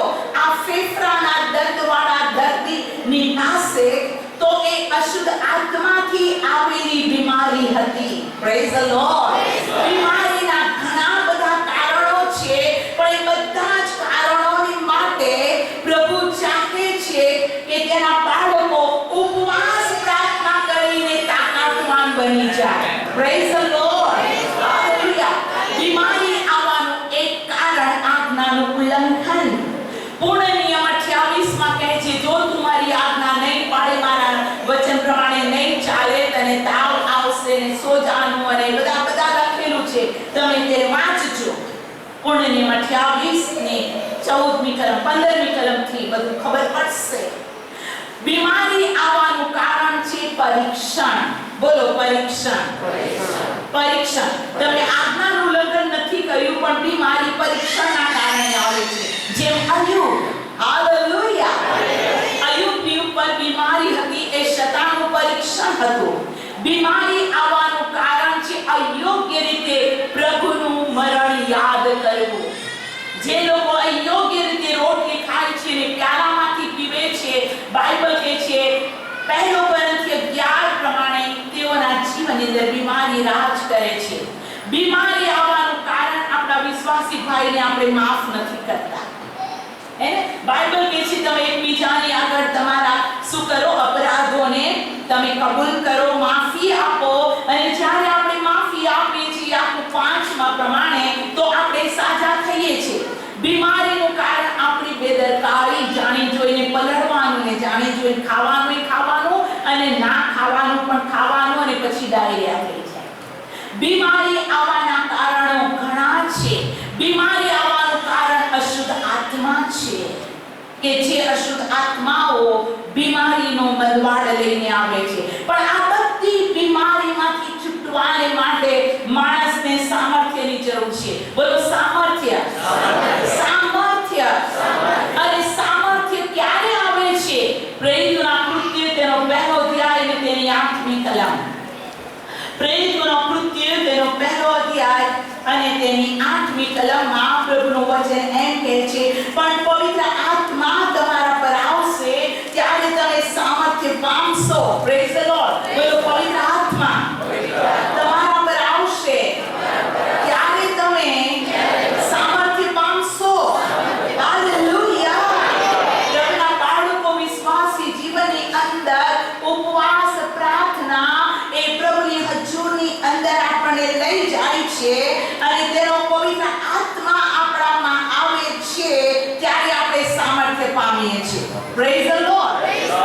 માર્કની લખેલી સુવાર્તાને આપણે ખોલીએ. હાલેલુયા. ઉપવાસ પ્રાર્થના વગર એ જાત નીકળતી નથી.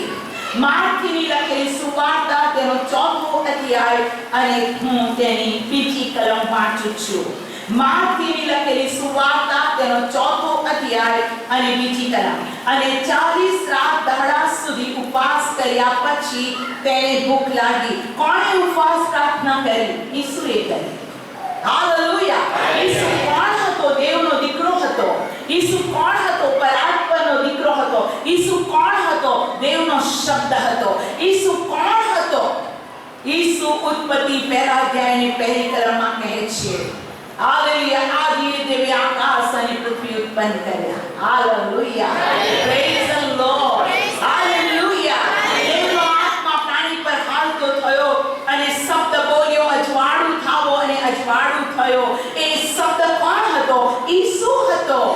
હાલેલુયા. યોહાન પહેલો અધ્યાયની પહેલી કલમની અંદર યોહાનની સુવાર્તામાં બાઇબલ કહે છે, આદિએ શબ્દ હતો, શબ્દ દેવની સંગાતે હતો, એ શબ્દ દેવ હતો, તે જ આદિ દેવની સંગાતે હતો, તેનાથી સગળું ઉત્પન્ન થયું. એટલે જે કંઈ થયું તે તેના વિના ઉત્પન્ન થયું નહીં. હાલેલુયા. અને એ જ શબ્દ પહેલો અધ્યાય 14મી કલમ, શબ્દ સદૈવ થઈને આપણામાં વસ્યો અને બાપના એકાકે જનિત દીકરાના મહિમા જેવો તેનો મહિમા હતો. તે કૃપા અને સત્યતાથી ભરપૂર હતો. હાલેલુયા. એ દેવ જ જેણે આકાશ, પૃથ્વી, સમુદ્ર, તેના ઊંડાણો બનાવ્યા. એ મહાન દેવ, એ શબ્દ મારા અને તમારા તારણને માટે મનુષ્ય દેવ ધારણ કરીને પૃથ્વી પર આવ્યો. Praise the lord. અને ઈસુ આ પૃથ્વી પર આવ્યો. એ દેવ જ હતો. એ મનુષ્યનો પુત્ર બનીને આવ્યો. એ મહાન પ્રભુનો પ્રભુ, રાજાઓનો રાજા, શાંતિનો સરદાર, એ ન્યાયપણાનો રાજા, એ પ્રથમ અને છેલ્લો, એ અલ્ફા તથા ઓમેગા, એ મનુષ્ય દેવ બનીને આવ્યો. ત્યારે બાઇબલ કહે છે તેણે 40 રાત દિવસ ઉપવાસ પ્રાર્થના કરી. હાલેલુયા. આત્મિક જીવન ઉપવાસ પ્રાર્થના વગર નથી. અને માટે દરેક ખ્રિસ્તી બાળકોના જીવનની અંદર ઉપવાસ પ્રાર્થનાની બહુ જ જરૂર છે. હાલેલુયા. અને આ ઉપવાસ પ્રાર્થના આપણા હૃદયને તૈયાર કરે છે. આ ઉપવાસ પ્રાર્થના પ્રભુના નામને ધન્યવાદો આપણને નમ્ર કરે છે. અને આ ઉપવાસ પ્રાર્થના આપણને પરાક્રમ આપે છે. આવો લુકની લખેલી સુવાર્તા તેનો 8મો અધ્યાય. લુકની લખેલી સુવાર્તા તેનો 8મો અધ્યાય. અને હું તેની 43મી કલમથી વાંચું છું. લુક તેનો 8મો અધ્યાય તેની 43મી કલમથી. એક સ્ત્રીને 12 વર્ષથી લોહી હતો. તેણે પોતાની બધી પૂંજી વૈદ્યોની પાછળ ખર્ચી નાખી, પણ કોઈ તેને સાજી કરી શક્યું નહીં. તેની પછવાડે આવીને તેના લુગડાની કોને અડકી અને તરત તેનો લોહીવા બંધ થયો. ઈસુએ પૂછ્યું કે મને કોણ અડક્યું? બધાએ ના પાડી. ત્યારે પિત્તર તથા જેઓ તેની સાથે હતા તેઓએ તેને કહ્યું કે સ્વામી, તારા પર ઘણા લોક પડાપડી કરે છે અને તને ચપટી નાખે છે. પણ ઈસુએ તેઓને કહ્યું કે કોઈ મને અડક્યું ખરું, કેમ કે મારામાંથી પરાક્રમ નીકળ્યું એવી મને ખબર પડી. જ્યારે તે સ્ત્રીએ જાણ્યું કે હું ગુપ્ત રહી નથી, ત્યારે તે દૃષ્ટિ આવી તેના પગની આગળ પડીને, ઓ હાલેલુયા, આ કારણથી તે તેને અડકી હતી. શા કારણથી તે અડકી હતી? તેને સી રીતે તરત સાજી થઈ તે તેણે બધા લોકની આગળ કઈ સંભળાવ્યું. અને તેણે કહ્યું, દીકરી, તારા વિશ્વાસે તને સાજી કરી છે, શાંતિથી જા. અહીંયા એક શબ્દ હું તમારી આગળ બતાવવા માંગુ છું.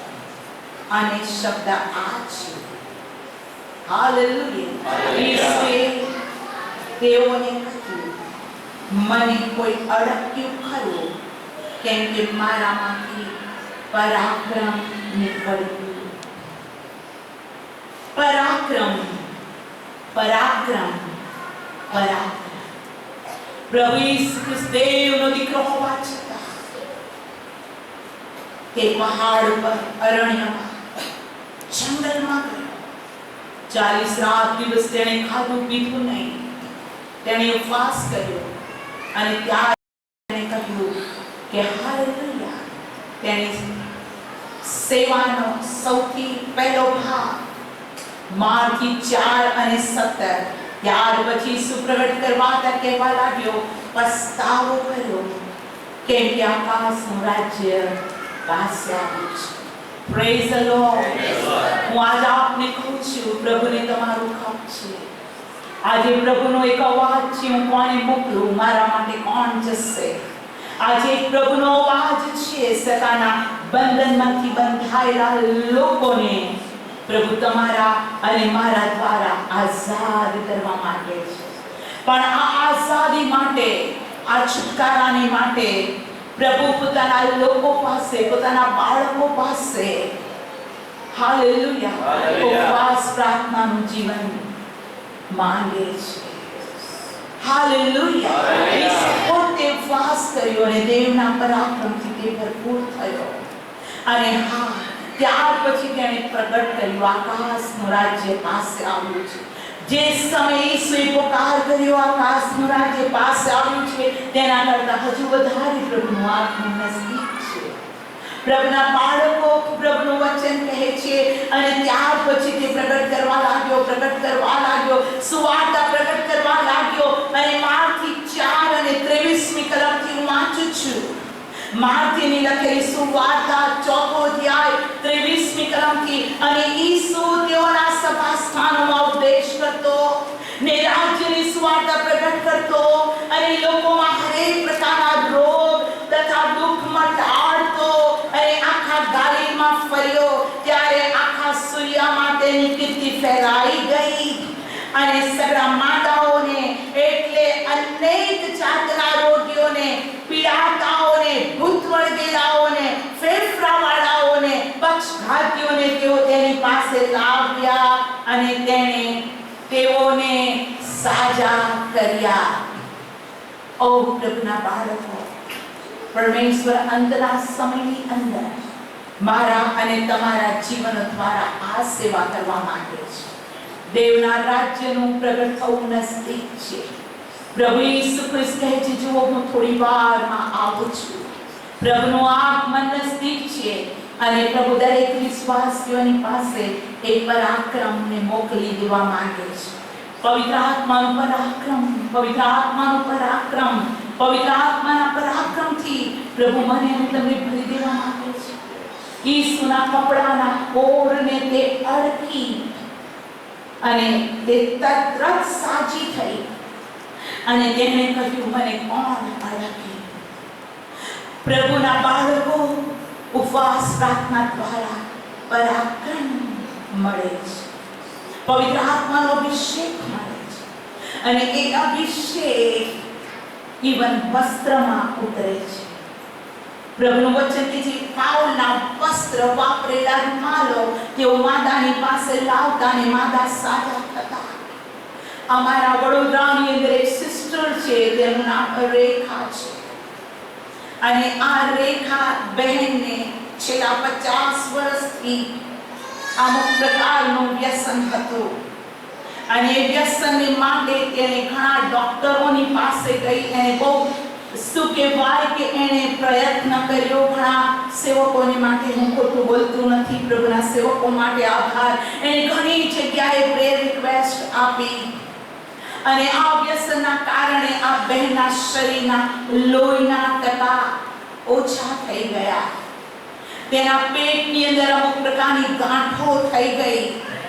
ડોક્ટરે કીધું આ ઓપરેશન કરવું જરૂરી છે, પણ તારું લોહી તો 6% છે. તો 6% લોહીમાં ઓપરેશન પણ કેવી રીતના થાય? અને એ બેનને જે વ્યસન હતું તેના કારણે લોહી બનતું ન હતું. અને એક સમયે એમ બન્યું કે વડોદરાની અંદર 2 ચર્ચ હું ચલાવું છું, મોર્નિંગની અંદર ગોત્રીની અંદર અને ઇવનિંગની અંદર પેન્શનપુરામાં. એ બહેન ઇવનિંગ ચર્ચમાં આવી. હાલેલુયા, પ્રભુની સ્તુતિ થાવ. ઉલ્લાસનગરથી તેણે મારો ફોન નંબર લીધો હતો અને એને જાણી લીધું ક્યાં ક્યાં પ્રાર્થના છે. બહેન ઇવનિંગ ચર્ચમાં આવી અને એમ બન્યું કે ચર્ચ ખતમ થયું, ચર્ચ પછી ઘણા લોકો પ્રાર્થના કરાવતા હોય અને પછી અમે રિક્ષામાં નીકળ્યા અને મેં મારી નાની સિસ્ટરને કીધું, રેખાબેન જાય છે, રેખાબેન. અમે રિક્ષાવાળા ભાઈને કીધું કે ઉભા રહો. અને બહેનને રિક્ષામાં મેં લઈ લીધા. 3 વ્યક્તિ બેસી શકે છે રિક્ષામાં અને કાયદાની બહાર બીજા ઘણાને બેસાડે છે, એ વસ્તુ અલગ છે. અમે રિક્ષામાં બેઠા અને બેન મારી પાસે બેઠી અને એનો જે જગ્યા હતી ત્યાં અમે એને ઉતારી અને ઘર જઈને પોક મૂકીને રડવા લાગી. એના હસબન્ડ કહે છે કે क्या रोती है, जाके आई चर्च में, बुआ क्या तू रो रही है? एना हस्बैंड ने कहा क्या आपको पता मैं तो इस सिस्टर के साथ रिक्शा में बैठ के आई. तो बोले इसमें क्या हो गया, उसमें रोने का क्या है, क्यों उसमें रोने का? इस सिस्टर के साथ रिक्शा में बैठ के आई तो बैठ के आई, क्या है? नहीं परमेश्वर की दासी के साथ मैं बैठ के आई.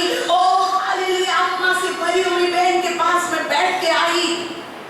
एना हस्बैंड ने कई खबर पड़ी नहीं, પણ પ્રભુની સ્તુતિ થાવ, તે જ દિવસથી તેનું વ્યસન જતું રહ્યું. મને નથી ખબર આ બાબત, પણ જ્યારે તેણે સાક્ષી આપી ત્યારે મને ખબર પડી. એના શરીરમાં જે ગાંઠો હતી એ ધીમે ધીમે ગાંઠો નોર્મલ થવા લાગી, એ સંકોચવા લાગી અને બહેન નોર્મલ થઈ ગયા. ધીમે ધીમે એના શરીરના બ્લડના પર્સન્ટેજ HB વધવા લાગ્યું અને અત્યારે તો હસતા આવે છે. Praise the Lord. હું આજે આપને કહેવા માંગુ છું કે આ ચર્ચમાં બેઠેલા દરેક બાળકો મારું અને તમારું જીવન પોતાના માટે, પોતાના કુટુંબ અને ઘણાઓની માટે આશીર્વાદિત થાય એ પ્રભુની મરજી છે. બાઈબલ કહે છે કોને મોકલું, મારા માટે કોણ જશે? ઓ પ્રભુના બાળકો, એ દિવસે મેં પ્રભુની બહુ સ્તુતિ કરી કે ઓ પ્રભુ, હું કોણ હોઉં કે મારી સાથે કોઈ રિક્ષામાં બેસે અને તે સાજું થાય અને તે પણ હઠીલો રોગ. જ્યારે ડॉक्टर પાસે જાય ત્યારે કે અભી તું जिंदी है, मुझे लगा कि तू तो मर गई, तू वापस आई मेरे पास. એવી એની દશા હતી અને હવે તેને ડોક્ટરની પાસે જવાની જરૂર નથી. એ ટોટલ સાજી છે. હાલેલુયા. હું આજે આપને કહું છું ઈસુ પ્રભુ છે. બોલો ઈસુ પ્રભુ છે. અને એ પ્રભુ આપણને શીખવાડવા માંગે છે કે ઉપવાસ અને પ્રાર્થના દ્વારા આપણે એવા પરાક્રમ, એવા સામર્થ્યને હાલેલુયા એકઠું કરીએ જે મારા માટે અને તમારા જીવન માટે, ઘણાઓને માટે આશીર્વાદનું કારણ બને. એ શિષ્યોને ખબર ન હતી. ઓ ઈસુને અડક્યો અને એનું સામર્થ્ય આ સ્ત્રીને સાજી આપ્યું. એ તો શિષ્યોને ખબર ન હતી, પણ ઓ ચર્ચ, હું આજ આપને કહું છું એ સાજી થયેલી બાઈને ખબર હતી અને તેણે કીધું, મેં તો વિશ્વાસ કર્યો કે તારા કપડાની કોરને હું અડકીશ એટલે હું સાજી થઈશ અને હું સાજી થઈ ગઈ છું. આજે હું આપને કહેવા માંગુ છું, આપણો પ્રભુ ઈસુ ખ્રિસ્તના કપડાના કોરને તો શું, આજે આપણો પ્રભુ આપણને કહે છે, મારી દીકરી, મારા દીકરા, મેં તને ઉદ્ધારનું વસ્ત્ર પહેરાવ્યું છે, મેં તને તારાનું વસ્ત્ર પહેરાવ્યું છે, હું તને ઉજળા વસ્ત્ર પહેરાવું છું. અને એની માટે આ પહેલી સભામાં તમે જેટલા બાળકો આજે હાજર છો, હું આપને કહું છું 2020 અને 2021માં ઘણા લોકો મરણ પામ્યા. સાહેબે તો મને કીધું અમારા નગરમાં તો કંઈ હતું નહીં, કોરોના, પણ હું તો એવી જગ્યામાં રહું છું કે મારા નિવાસ સ્થાનથી નજદીક GMIS હોસ્પિટલ છે. એ આખું હોસ્પિટલના ડિપાર્ટમેન્ટો બંધ કરી ફક્ત કોવિડ હોસ્પિટલ તરીકે એ હોસ્પિટલની અંદર દર્દીઓ આવતા. જ્યારે પણ દરવાજો ખોલો એક હોર્ન વાગે અને એટલા બધા 108ની અંદર દર્દીઓ આવતા. અને શરૂઆતની અંદર તમે તો નહીં જોયું હોય પણ અમને ખબર છે, કોઈ એરિયામાં ખબર પડે કોઈ ખાંસી ખાય છે ને કોઈને તાવ આવ્યો છે, કોઈ પડોશી ફોન કરે એટલે પોલીસની વાન આવે અને એમ્બ્યુલન્સ આવે, એનું જોવે પોઝિટિવ છે તો પેલા ચોર અને ગુનેગારને લઈ જવામાં આવે. એને બીમાર વ્યક્તિને એમ્બ્યુલન્સથી હોસ્પિટલમાં લઈ જવામાં આવે. એ એરિયાને ક્વોરન્ટાઇન કરી દેવામાં આવે, ત્યાં લગાડી દેવામાં આવે બોર્ડ કે આ જગ્યા પર જવું નહીં, એ ઘરમાંથી કોઈ બહાર નીકળે નહીં. મારા ઘરની પાસે એક કોમન પ્લોટ પછી સોસાયટી શરૂ થાય છે, ત્યાં એક વ્યક્તિ પોઝિટિવ હતો અને એના સગાઓને પણ અંદરથી બહાર નીકળવાની પરમિશન નહોતી અને એને એમ થયું કે કેટલા દિવસ ઘરમાં છું, ખુરશી નાખીને પેપર વાંચતો હતો ને કોઈ ફોન કરી દીધો કે પેલો કોરોના વાળો ઓટલા પર બેઠો છે, એટલે પોલીસની વાન આવી એને અંદર મૂકી દીધો અને પોલીસને ડ્યુટી આપી દીધી કે સાજું ના થાય આ ઘર ત્યાં સુધી પોલીસનો પહેરો. હું આજ આપને કહેવા માંગુ છું, એવા સમયમાં દેશ ગુજર્યો છે, એટલો દેશ નહીં આખું વિશ્વ. અને ઓ બા પવિત્ર શાસ્ત્ર બાઇબલ કહે છે જે રોગો તું જાણતા નથી રોગો તારા પર આવશે. ઓ પ્રભુના બાળકો એ વચન પૂરા થઈ ગયા.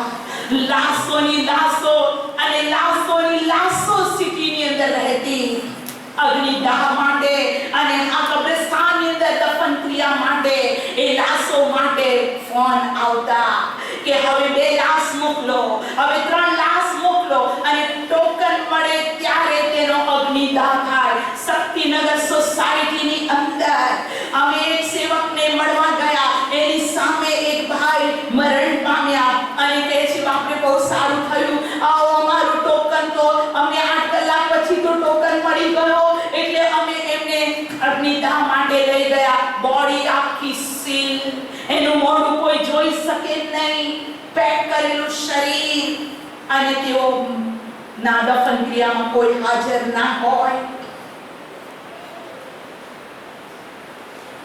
એ અવાજ 108 રહીશો ગભરાઈ ગયા.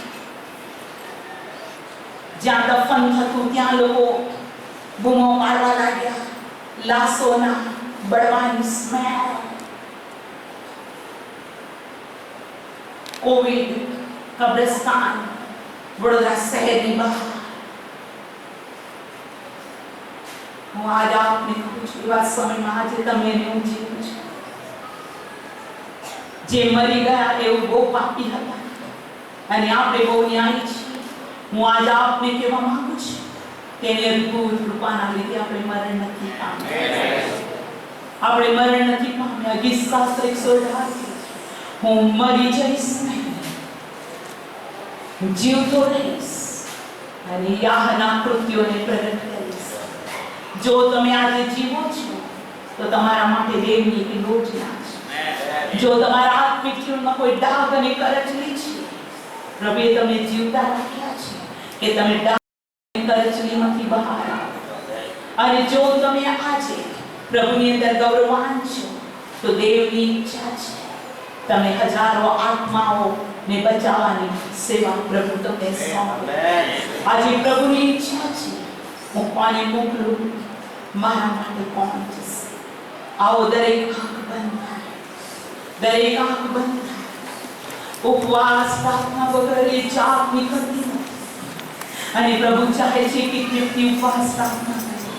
ઈસુ પોતે ઉપવાસ પ્રાર્થના કરતો હતો તો આપણે દેવની મંદિર આપણે કેટલી વિશેષ ઉપવાસ પ્રાર્થના કરી આપણા હૃદયોને શુદ્ધ કરવાની જરૂર છે.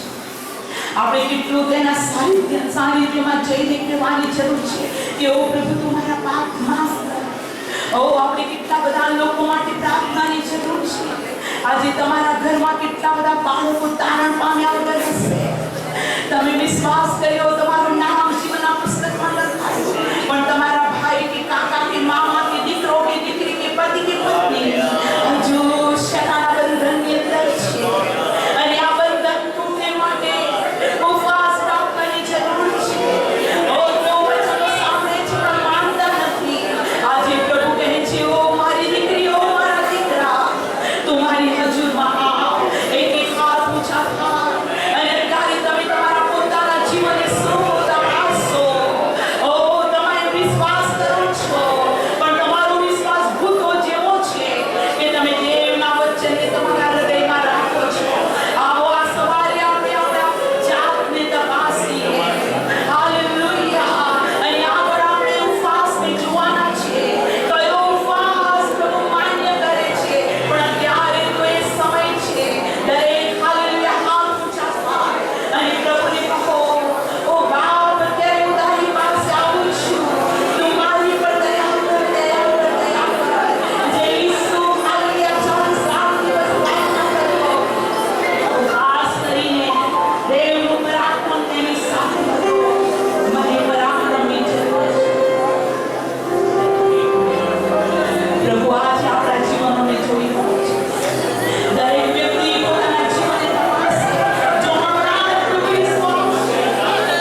એ કહેવાય કે તેઓનો દેહ ક્યાં છે.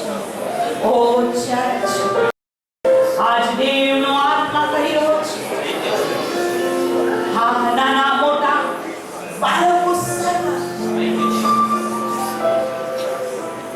વાસ પ્રાર્થના દિવસને મુકરર કરતા પ્રભુની પાસે આવે અને પ્રભુ કહે છે કે હા, આ યાજકો યહોવાના સેવકો પરસાળ વેદીની વચ્ચે રડીને પરમેશ્વરની આગળ કહે કે ઓ બાપ, વિદેશમાં તારું નામ કેમ બદનામ થાય? શા માટે જે તેઓ નથી તેઓનો મહિમા થાય ને તારું નામ બદનામ થાય? ઓ પ્રભુ, તું દયા કર, દયા કર, દયા કર, દયા કર. હિન્દુસ્તાન, દરેક બાળકો દેવના ગૌરવથી ભરપૂર થાય. અને બાઇબલ કહે છે, જ્યારે તેઓ એકઠા થયા અને ઉપવાસ કર્યું, ત્યારે યહોવાને પોતાના દેશને માટે લાગણી થઈ અને તેને પોતાના લોક પર દયા આવી. ભારતનો દેશ પર તેઓને લાગણી છે, લાગણી છે, લાગણી છે. અને આજે આ પ્રથમ સભા, પ્રથમ સંદેશ, પ્રથમ દિવસ પ્રભુ કહે છે, હા, મને મારા દેશ પર લાગણી છે, મને મારા દેશ પર દયા છે. અને આવો, આજે તમે જે પ્રાર્થના કરી રહ્યા છો, તમે પ્રભુની આગળ પુકાર કરી રહ્યા છો. પ્રભુનું વચન કહે છે, મારા બાળકો, હું મારા દેશનું ભલું કરીશ, હું ભારતનું ભલું કરીશ, હું ભારત પર મારો આત્મા રેડી દઈશ, હું ભારત પર મારું ગૌરવ રેડી દઈશ. હે મહાન સર્વશક્તિમાન તમે કીધું છે, ઉપવાસ પ્રાર્થના વગર એ હઠીલી તાપ નથી. અમે ભારત હિન્દુસ્તાનને તારી પાસે લાવીએ, અમે એક વિશ્વાસીઓને તારી પાસે લાવીએ. તમે દરેકને તમારા ગૌરવ પર અને પવિત્ર આત્માથી ભરી અને અમે નિશ્ચય જાણીએ છીએ, અમે નિશ્ચય જાણીએ છીએ કે તમે મોટું કામ કરવાને જઈ રહ્યા છો. તમે તમારો અભિષેક મોકલ્યો છે, કેમ કે તમે અમારી મધ્ય હાજર છો. એક એક પર તમારી કૃપા, એક એક પર તમારી કૃપા. અમે મરી